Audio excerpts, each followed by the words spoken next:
The following story is purely fictional and intended for entertainment only. It does not promote any real-life behavior. Viewers under 18 should not watch. There was a moment when Daniel Harper realized the worst part of betrayal wasn't anger. It was the silence inside him, vast, clean, and terrifying, where love used to live. Daniel stood at the kitchen island, watching the coffee drip too slowly into the ceramic mug Rachel had brought back from Lisbon. Saudade, the word was etched into its side in delicate blue letters, longing for something lost. He had teased her about it once, said it was a little dramatic for a souvenir. She had smiled and kissed his cheek, smelling like airport perfume and unfamiliar air. Now the mug felt like an accusation. Outside their Brooklyn townhouse, the city hummed awake, delivery trucks, distant sirens, the low murmur of early commuters. Morning light spilled through the tall windows, touching the exposed brick walls they had once argued over for weeks before buying the place. Daniel had wanted something quieter, simpler. Rachel had insisted Brooklyn was where life actually happened. "Are you coming to my parents' on Sunday?" she asked casually, scrolling through her phone without looking up. "Yeah," Daniel said after a pause. "I think so." She nodded, already moving on, thumbs dancing across the screen. Too fast, too practiced. Daniel watched her the way one studies a familiar building after learning it's structurally unsound, searching for cracks that suddenly seemed obvious. Rachel was beautiful in a composed, efficient way. Dark hair pulled into a loose knot, crisp blouse, the kind of woman people trusted instinctively. The kind of woman who built narratives for a living and sold them with conviction. She worked in communications for a rising tech firm in Manhattan, managing public images, controlling damage, smoothing scandals before they reached daylight. Daniel used to admire that about her, how capable she was, how unflappable. Lately, it felt like training. "You're quiet," Rachel said, finally glancing up. "Just tired," he replied. It wasn't a lie, it just wasn't the truth. The truth lived in small moments that refused to align. Late nights labeled as emergency meetings, a password change on her phone, laughter that belonged to someone else, still echoing faintly in her voice when she came home. Daniel had told himself these were symptoms of stress, ambition, adulthood. That's what men like him were supposed to do, be rational, understanding, modern. At his architecture firm near Dumbo, Daniel spent his days designing open spaces meant to invite light and honesty. Glass walls, clean lines, transparency as an ethic. The irony wasn't lost on him, it just hadn't hurt yet. Rachel grabbed her coat. "I'll be late tonight, client thing." "Of course," Daniel said. She kissed him quickly, too quickly, and left. The door clicked shut with a finality that lingered longer than it should have.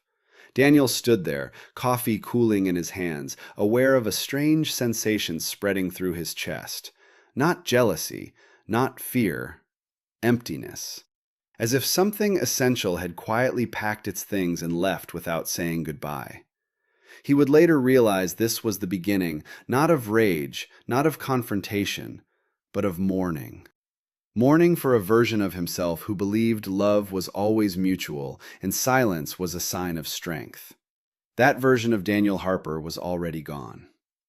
Daniel did not go looking for proof. That was the lie he told himself afterward, when memory became a courtroom and he was both witness and defendant. The truth was quieter, less dramatic. The proof began finding him. It started with the phone. Rachel used to leave it everywhere, on the counter, wedged between couch cushions, face up beside the bed like an extension of her hand. Now, it never left her body, bathroom included, screen always down, notifications silenced in a way that felt intentional rather than considerate. One evening, while she showered, it buzzed softly on the nightstand. Daniel froze. He didn't reach for it right away. He sat on the edge of the bed, hands resting on his knees, staring at the phone as if it might accuse him first. This wasn't who he was. He had never checked her messages, never memorized passcodes, never needed to. The screen lit briefly, then went dark again. Whatever message had arrived was gone. No banner, no trace. Deleted. When Rachel came out, steam clinging to her skin, towel wrapped around her body, Daniel forced himself to look normal. "Someone texted," he said carefully. She paused for half a second too long. "Probably work." "You deleted it?" Rachel's eyes flicked to the phone, then back to him, a shrug. "I clear my notifications, you know that." He did know, and he also knew that wasn't true. But he nodded anyway, because confronting her felt like stepping off a ledge without knowing if there was ground below. Because something inside him, something instinctive and male and old, was whispering that once he spoke, there would be no undoing it. So he stayed silent. The late nights multiplied. Client dinners that ran past midnight. Conferences that materialized with little notice. Rachel's calendar filled with color-coded blocks Daniel had never been invited into. She came home smelling different. Not bad, just unfamiliar. A sharper cologne note beneath her usual citrus perfume. When Daniel mentioned it lightly, "New fragrance?" She laughed. "God, no. Must be the subway." He accepted that answer, too. Accepted everything. Each acceptance hollowed him out a little more. At work, Daniel noticed the numbness first. A junior associate asked for feedback on a design, and Daniel stared at the screen longer than necessary, struggling to summon an opinion. The lines were clean, the structure made sense, he felt nothing. Later, his friend Marcus caught him zoning out during lunch. "You okay, man?" Marcus asked. "You look like you're somewhere else." Daniel almost said home, almost said my marriage. Instead, he said, "Just tired." Everyone was tired. That excuse never failed. The numbness followed him everywhere, into conversations, into bed, into the spaces where intimacy used to live. Rachel still touched him, still kissed him goodnight, but her body felt present while her attention remained elsewhere. She would lie beside him scrolling through her phone, blue light washing her face, her laughter arriving seconds before whatever joke had earned it. Daniel turned away more often than not, staring at the wall, counting the seconds until sleep took over. He dreamed of empty rooms. One Friday night, Rachel didn't come home at all. Her text arrived at 2:17 in the morning. Emergency client thing. Stayed at a hotel near the office. Don't be mad. I'll explain tomorrow. Daniel sat on the couch in the dark, phone glowing in his hand. He reread the message until the words lost meaning. Emergency. Client. Hotel. Don't be mad. He realized, distantly, that anger still hadn't arrived. What came instead was a slow, sinking certainty, like watching a building collapse in controlled demolition. No explosion, just gravity doing what it always did. The next morning, Rachel returned cheerful, overcompensating. She brought pastries. She kissed him longer than usual. "You didn't have to stay up," she said. "I didn't," Daniel replied. It wasn't a lie. He hadn't slept. They sat across from each other at the kitchen island. She talked about meetings, about deadlines, about how exhausting everything was. Daniel watched her mouth form the words, listen for cracks in the story. There were plenty. He just didn't interrupt. Finally, he asked, "What hotel?" Rachel blinked. "What? You said you stayed at a hotel." "Oh, right." Another pause. "The Hudson, near Midtown." Daniel nodded. He knew that hotel. He had designed a renovation proposal for it years ago. He also knew it wasn't near her office. The silence stretched. Rachel's jaw tightened. "Why are you interrogating me?" "I'm not," he said quietly. "You are," she snapped. "You've been acting weird for weeks." There it was, the turn. Defense masquerading as offense. Daniel felt something stir in his chest. Not anger, not yet, but pressure, like a sealed room filling with gas. "I'm acting weird," he repeated. "Okay." Rachel pushed back her chair. "I don't have time for this. I'm already late." She left the pastries untouched and walked out, heels sharp against the floor. Daniel sat there long after the door closed. He didn't cry. He didn't shout. He didn't throw anything. He opened his laptop instead and searched her name, then her company, then the events she'd attended recently. It felt methodical, professional, like research. That was when he saw him for the first time. A photo from a tech gala. Rachel in a black dress, laughing. Beside her stood Evan Cole, arm close enough to suggest familiarity, smile too practiced for coincidence. Daniel studied the image carefully. The way Rachel's body angled toward Evan. The way her eyes were lit from the inside. He closed the laptop. The numbness deepened, but beneath it, something else began to form. Not revenge, not despair. Resolve. Silence, he realized, had not protected him. It had only protected her.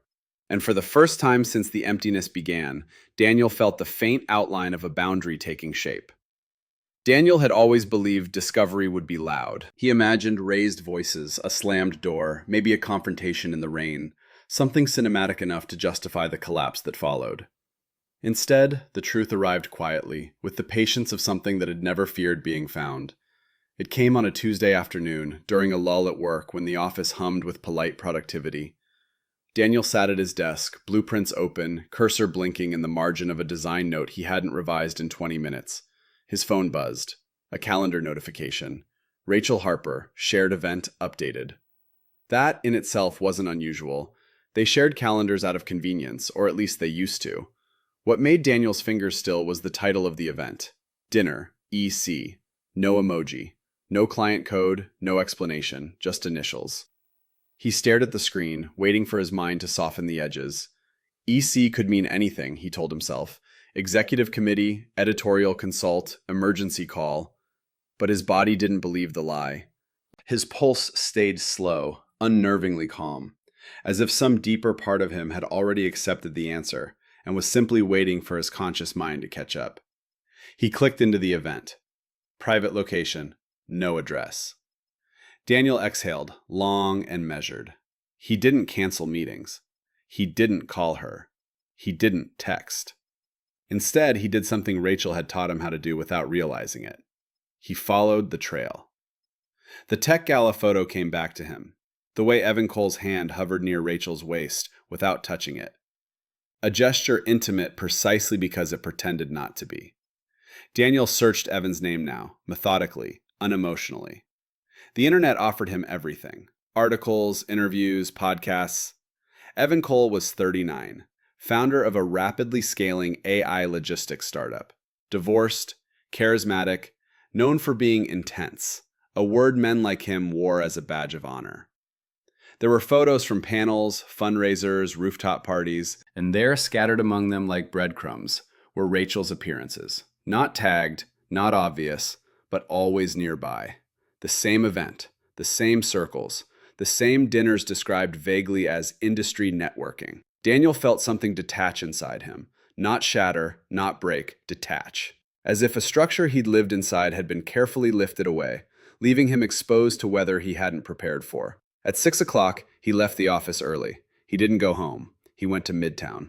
The restaurant was understated, expensive in a way that didn't need to announce itself. Frosted glass, low lighting. A place designed for conversations people didn't want overheard.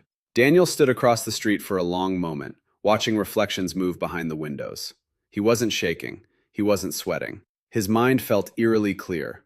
When he saw them, he knew immediately. Rachel sat with her back to the window, hair down for once, posture softened. Evan leaned toward her, forearms on the table, listening with an intensity Daniel recognized, an attention Rachel had once given him exclusively. They didn't touch. They didn't need to. The intimacy was in the ease, the shared smile, the way Rachel laughed without restraint, head tilted back slightly, unguarded. Daniel waited for anger. It didn't come. What came instead was grief, pure, vast, and oddly impersonal, as if he were watching footage of a life he no longer lived. He didn't go inside. He didn't take photos. He didn't confront them. He turned around and walked away. That night, Rachel came home late, glowing with a brightness that now made sense. She talked about traffic, about deadlines, about a client who wouldn't commit. Daniel listened, nodded in the right places, asked neutral questions. When she went to shower, he opened her laptop. He knew the password. She hadn't changed it. That, more than anything, hurt. The email was still open. Not explicit, not obscene, just undeniable. "Last night was a mistake," one message read. "Then let's keep making it," came the reply. There were months of these. Careful wording, emotional intimacy wrapped in professional language, hotel confirmations forwarded by accident, a shared Google Doc labeled strategy that contained nothing but plans for stolen hours. Daniel scrolled until his vision blurred, not from tears but from overload. Each message rewrote a memory. Each line hollowed out something he'd believed was solid. He closed the laptop gently. When Rachel came into the bedroom, hair damp, wearing his old college sweatshirt, Daniel felt a faint, distant echo of love, like remembering warmth after leaving a room long since cooled. "Hey," she said softly, "you okay?" He looked at her. Really looked. "I know," he said. The words fell between them, heavy and unadorned. Rachel froze. "Know what?" "You and Evan," Daniel replied. "I know." The silence that followed was absolute. Rachel's face drained of color, then flushed. She opened her mouth, closed it, tried again. "Daniel, I don't," he said. Not loudly, not cruelly, not yet. She stared at him, fear finally breaking through her composure. "How long have you known?" "Long enough." "That's not fair," she said automatically, the reflex of someone accustomed to shaping narratives. "You should have said something." Daniel almost laughed. Instead, he said, "I wanted to understand what it cost me before I spoke." She sat on the edge of the bed, hands trembling. "It didn't mean," he raised a hand. "I've read the emails." That did it. Rachel covered her face, shoulders collapsing inward. "I didn't plan this," she whispered. "I never meant to hurt you." Daniel felt the last illusion slip away. Meaning, he realized, wasn't lost in the betrayal. It had been draining out slowly, every time he accepted silence in place of truth. "I don't feel angry," he said quietly. "That scares me more than if I did." Rachel looked up, eyes glassy. "Then what do you feel?" Daniel searched himself honestly. "Empty," he said. "Like the past 10 years were built on a foundation that just vanished." They sat there, facing each other across the wreckage of certainty. This was the discovery. No shouting, no slammed doors, just cold clarity and the terrifying knowledge that nothing he remembered was safe from revision. And somewhere beneath the numbness, Daniel sensed something waiting. Not forgiveness, not reconciliation, but a reckoning that silence would no longer be allowed to postpone. Silence arrived, disguised as advice. It came wrapped in concerned voices, lowered tones, and well-meaning cliches that Daniel had heard his entire life, but never thought would be turned against him.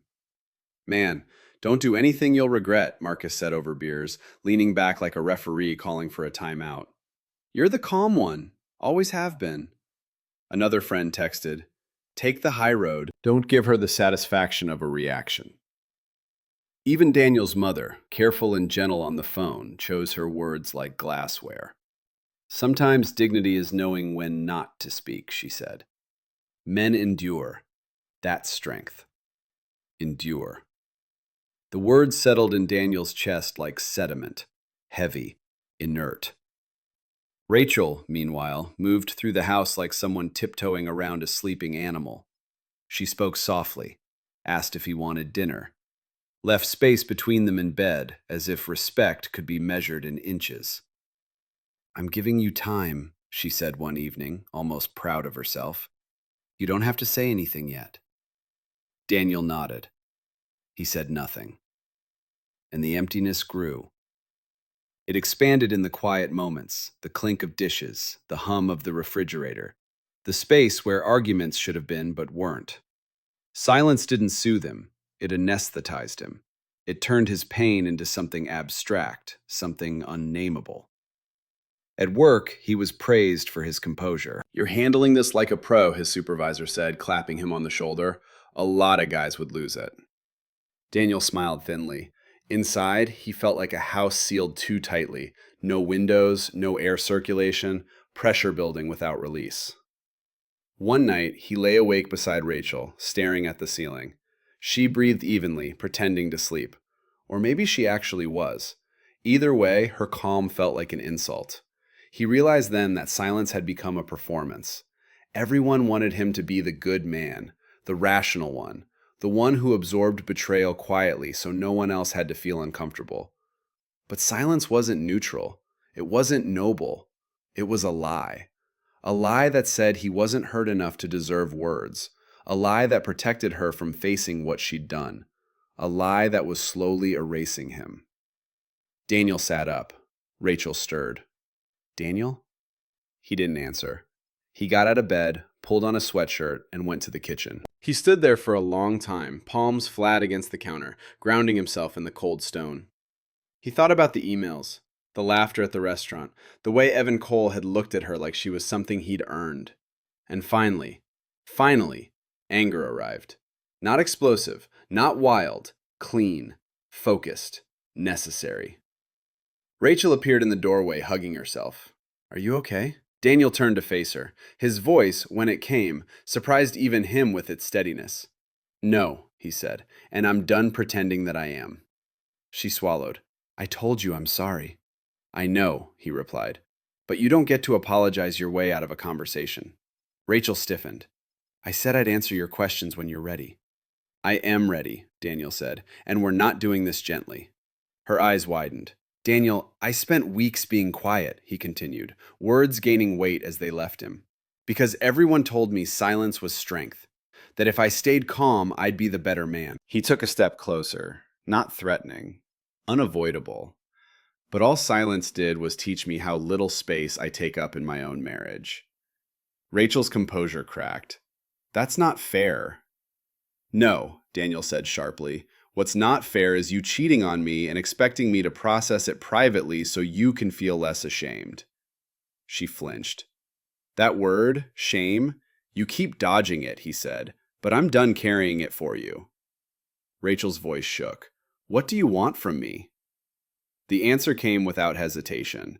"The truth," Daniel said. "All of it. Not the version that makes you look misunderstood. The version that hurts." She looked away. "I was lonely." "So was I," he snapped. "I didn't fuck someone else." The silence that followed was different now. Charged. Alive. Daniel felt his chest tighten, his hands curl into fists, not to strike, but to hold on to himself. "I want you to look at me," he said. She did.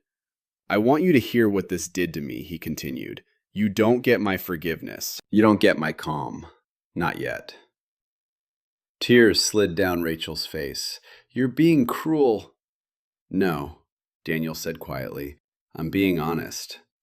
He stepped back, breath uneven, but something inside him had shifted. The numbness had cracked. Pain rushed in to fill the space, but pain meant he was still here. Silence had almost erased him. Anger gave him shape again. "This isn't over," Daniel said. "This is the part where it actually begins." Rachel nodded slowly, fear and recognition finally settling in her eyes. For the first time since the truth surfaced, Daniel felt something other than emptiness. He felt present. Daniel chose the night deliberately. No wine, no late hours softened by exhaustion, no television murmuring in the background to dilute the words. He waited until the city outside had settled into its low, restless hum, sirens distant, traffic thinned to a whisper, before he closed the living room door and faced her. "Sit," he said. Rachel hesitated, then lowered herself onto the couch. She folded her hands in her lap the way she did before difficult meetings. Posture straight, expression composed. Professional. Prepared. Daniel remained standing. "I'm not here to be gentle," he said. "I'm here to be accurate." Her mouth opened. He raised a hand. "No interruptions." "You've had months of uninterrupted time." Rachel flinched, then nodded. Daniel paced once, then stopped directly in front of her. He felt the anger now. Not the cinematic fury people expected, but something denser, older, the kind that had been compressed by weeks of restraint. "Tell me when it started," he said. She swallowed. "Daniel, when?" he repeated. "Not why, not how you felt. When?" Rachel looked down at her hands. "Last fall." "How long did you think about it before that?" he asked. Her head snapped up. "Think about what?" "Cheating on me." The word landed hard. Rachel's breath hitched. "I didn't think of it like that," she said quickly. "It wasn't," Daniel laughed once, sharply. "You're a communications director. Words are your weapon. Don't pretend you don't understand them now." She pressed her lips together, eyes shining. "I met Evan through work. We talked. It felt harmless at first." "Harmless to whom?" Daniel asked. Rachel's shoulders sagged. I didn't plan to fall into anything. You planned every meeting, he said, every lie, every late night. That's not fair, she whispered. Daniel leaned forward, hands braced on the coffee table. Fair ended when you chose him knowing I existed. The room seemed to shrink around them. Did you love him? Daniel asked. Rachel's silence was answer enough. Say it, he demanded. I don't know, she said, voice breaking. I felt seen, desired, like I mattered outside of being someone's wife. Daniel straightened, pain flashing across his face before hardening into resolve. And I didn't, he asked. I built a life with you. I chose you every day. Was that invisible?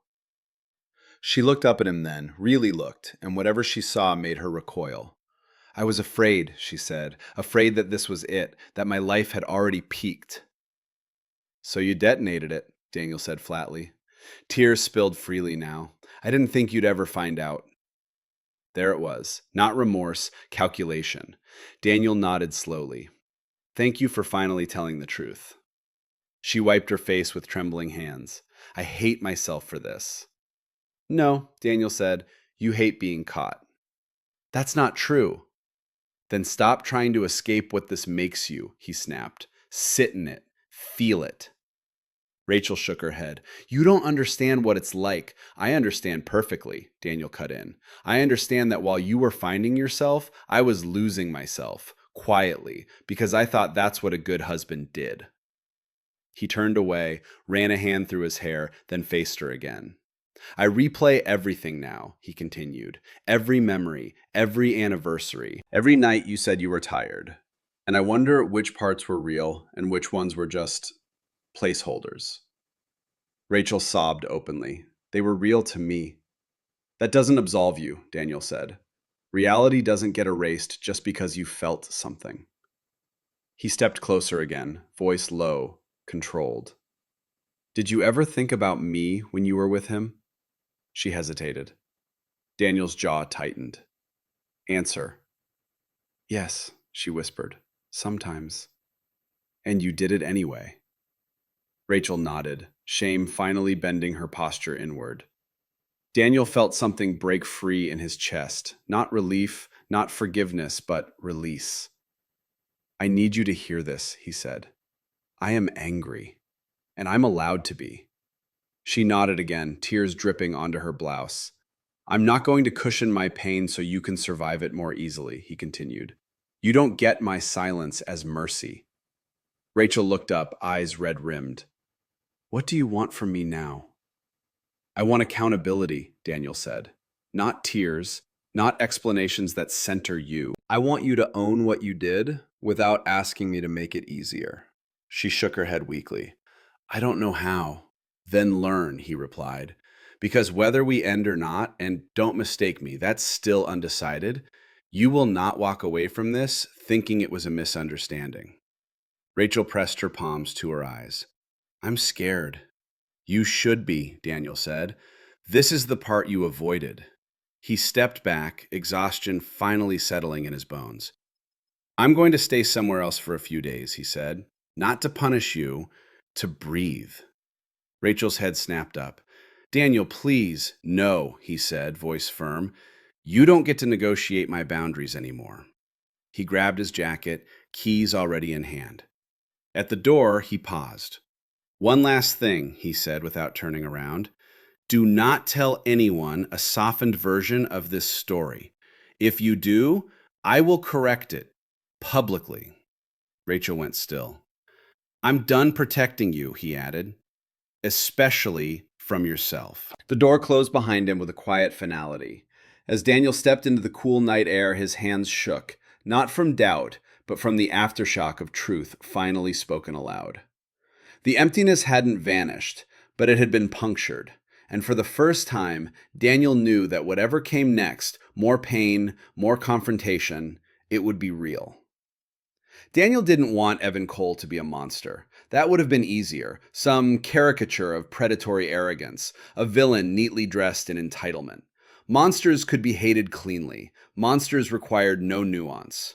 But Evan Cole, as it turned out, was just a man who had learned how to take without asking.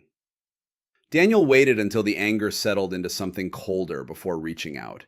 He sent a single email from his personal account, short, precise, impossible to misread. "We need to talk. You know why." Evan replied within 10 minutes. "Of course, name the place." They met at a private members club in Soho. Glass, steel, curated discomfort masquerading as intimacy. The kind of place where deals were made quietly and consciences were checked at the door. Evan arrived first, tall, athletic, expensive watch worn like an afterthought. He stood when Daniel approached, extending a hand with the confidence of someone used to being forgiven in advance. "Daniel," Evan said, "I'm glad you reached out." Daniel ignored the hand and sat down. Evan blinked, recalibrated, then smiled thinly. "Fair enough." They ordered coffee. Evan chose espresso. Daniel chose nothing. "I'll be direct," Daniel said. "You slept with my wife." Evan exhaled slowly, as if bracing for impact that never quite came. "Yes." No apology, no denial. Daniel nodded once. "Good, we can skip the lies." Evan leaned back, crossing his arms. "I never meant to disrespect you." Daniel studied him carefully, the relaxed posture, the practiced humility. He saw now what Rachel must have seen. A man who mistook calm for integrity. "You knew she was married," Daniel said. "Yes, you knew me," Daniel continued. "At least enough to know I existed." "Yes." "And you did it anyway." Evan shrugged lightly. "Feelings are complicated." Daniel smiled then, humorless. Power is uncomplicated."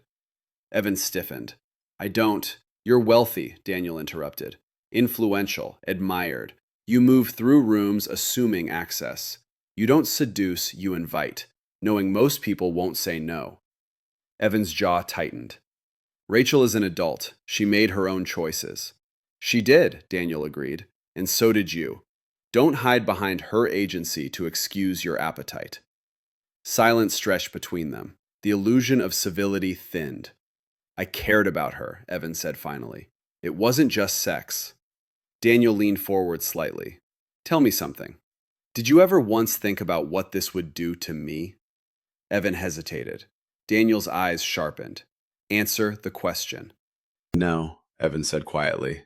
There it was. Not cruelty. Indifference. Daniel sat back, letting the truth settle. "That's what I needed to know." Evan frowned. "Look, I get that you're angry, but let's not pretend this was some grand betrayal on my part. Your marriage was already broken." Daniel's hand tightened on the table. "That's the oldest excuse in your playbook, isn't it? Blame the structure so you don't have to answer for the damage." Evan's voice cooled. "I'm not the one who vowed anything to you." "No," Daniel replied. "You just benefited from someone else's vow." Evan studied him for a moment, then smiled faintly. "You're a smart guy. You'll land on your feet." The entitlement in the statement, casual, unexamined, made Daniel's stomach turn. "You think this was a romance?" Daniel said. "Something tragic and beautiful?" "It wasn't." Evan raised an eyebrow. "It was convenience," Daniel continued. "You liked being wanted without responsibility. She liked being desired without accountability. That's not love. That's cowardice." Evan's smile faded. "You don't know what I know enough," Daniel cut in. "You disappear when things get heavy. That's why you never asked her to leave me." Evan opened his mouth, then closed it. Daniel stood. "I didn't come here to threaten you," he said, "or to fight you. I came here to see you clearly." "And?" Evan asked. "And you're smaller than the story you tell yourself," Daniel said. "That's punishment enough." He paused, then added, "If you contact her again, I won't be this polite." Evan scoffed. "Is that supposed to scare me?" Daniel met his gaze steadily. It's supposed to inform you." He turned and walked away, leaving Evan staring into his untouched espresso. Outside, the city air felt sharper, cleaner. Daniel stood on the sidewalk, heart pounding, not with rage, but with something steadier. The illusion had shattered. There was no great rival, no epic love story to compete with. Just a man who took what was offered, and another who finally refused to be erased. Daniel pulled out his phone and typed the message to Rachel. "I spoke to him. Now it's your turn to sit with what that means." He didn't wait for a reply. For the first time since the betrayal, Daniel felt something close to clarity. Not peace, but truth, stripped bare. And that was enough to keep going. Consequences did not arrive all at once. They came in waves, uneven, relentless, impossible to outrun. Rachel lost the first thing she valued without realizing it had been fragile: control. It began at work. A meeting canceled without explanation. A client reassigned temporarily. The word temporarily lingered like a bad smell. Then came the email from HR, phrased in neutral language that still carried weight. Concerns have been raised regarding a potential conflict of interest. No names, no accusations, just enough implication to force her into silence. Evan Cole, she discovered, had moved faster than she expected. He hadn't denied anything, just reframed it. A consensual relationship, a regrettable overlap, an unfortunate misunderstanding. He had a board to answer to. She did not. Rachel sat in her glass-walled office, watching coworkers avert their eyes. She had built her career on managing reputations. Now she felt hers slipping through her fingers, pixel by pixel. At home, or what still technically counted as home, the air felt heavier. Daniel had moved into a short-term rental in Williamsburg. Sparse, clean, a place that reflected his current state. No decoration, no history, no emotional traps. When Rachel texted, he responded when necessary. Briefly, clearly. No comfort. The silence between them was no longer avoidance. It was separation. Rachel tried to explain herself to friends, but the story no longer bent the way it used to. Sympathy came cautiously, filtered through raised eyebrows and unfinished sentences. "I just didn't think you were that kind of person," one friend said, not unkindly. Rachel had no answer. Shame settled into her bones, not dramatic, not performative, structural, the kind that followed her into mirrors and refused to leave. Meanwhile, Daniel found his voice in unexpected places. At work, he stopped deflecting questions. "No, I'm not fine," he said when asked. "I'm functioning." The honesty startled people. Some backed away, others leaned in. Marcus listened quietly one night as Daniel spoke, really spoke for the first time without minimizing anything. "I was told staying calm would make me stronger," Daniel said. "All it did was make me invisible." Marcus nodded. "You don't sound invisible now." Daniel realized that was true. He stopped correcting people when they expressed anger on his behalf. He let it exist, external and validated. He wrote things down, thoughts he never planned to send, sentences sharp enough to cut through months of emotional fog. Rachel requested to see him in person. Daniel agreed to meet, not to reconcile. They sat across from each other in a quiet cafe, neutral ground, no memories embedded in the walls. "You talked to Evan," Rachel said. "Yes." Her hands shook. "Did he say—" "He said enough," Daniel replied. "So did you." She looked thinner, tired in a way sleep didn't fix. "I'm losing everything," she whispered. Daniel held her gaze steadily. "You're losing the version of things that required my silence." Rachel swallowed hard. "Is there anything left to save?" Daniel didn't answer immediately. He felt the fracture clearly now, not sudden, but complete. "I don't know," he said. "But I know this. Whatever remains can't be built on what we were." Tears spilled down her face. Not manipulative, not strategic. Real. And still, not enough. Daniel stood. "This is the fallout," he said. "You don't get to skip it." Rachel nodded slowly, as if understanding for the first time that consequences were not punishment. They were truth, catching up. As Daniel walked away, he felt something settle inside him. Not relief, not triumph. Ownership. His pain had shape now. His anger had language. His life, fractured as it was, belonged to him again. The marriage was breaking, but Daniel Harper was no longer disappearing inside it. The quiet that followed the fallout was not peaceful. It was exposed. Daniel discovered this on a Sunday morning, standing in his temporary kitchen in Williamsburg, staring at a sink with a single cup and a single plate. No shared groceries, no compromises about coffee brands, no background noise of another life moving alongside his. This was what remained when everything unnecessary had burned away. Emptiness still lived in him, but now it had edges, definition. It was no longer a void swallowing him whole. It was something he could look at without flinching. He went for long walks through the city, letting Brooklyn and Manhattan bleed into each other beneath his feet. Couples argued softly on street corners. Parents negotiated with children. Lovers held hands like the world was still predictable. Daniel felt outside of it all, and strangely, not broken by that distance. Rachel called less often now. When she did, her voice was quieter, unprotected. "I'm in therapy," she said once, like an offering. "I'm glad," Daniel replied, and he meant it. She told him about work, how she'd been formally reprimanded, how certain doors had closed without ceremony. She spoke about friends who had drifted away, unsure which version of her they were allowed to believe in. Daniel listened, not as her husband, not as her enemy, as a witness. One evening, weeks later, they met again. Not for closure. Daniel had learned that closure wasn't something another person could hand you. They met because there were still words left unsaid, and silence would no longer be allowed to lie on their behalf. Rachel looked at him across the table, eyes stripped of illusion. "I don't expect forgiveness," she said. "I just needed you to know. I finally understand what I did." Daniel studied her carefully. Understanding, he had learned, was not repentance, but it was a beginning.